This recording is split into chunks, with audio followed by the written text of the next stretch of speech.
আজকে রান্না করব আমি টমেটো দিয়ে টক, টমেটো আর চিংড়ি মাছের।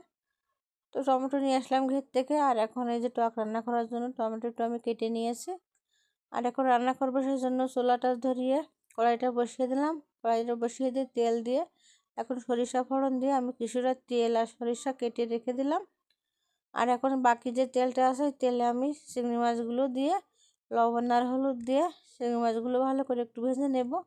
চিংড়ি মাছগুলো একটু ভেজে নিয়ে এখন আমি এই চিংড়ি মাছের উপর দিয়ে দেবো টমেটোগুলো দিয়ে আমি একটু নেড়ে ছেড়ে এখন দিয়ে দিলাম লবণ আর হলুদ পরিমাণ মতো দিয়ে আমি একটু ভালো করে নেড়ে নেব। নেড়ে আমি এরকম করে নেব টমেটোটা একদম গলিয়ে, তারপরে কিন্তু জল দেব।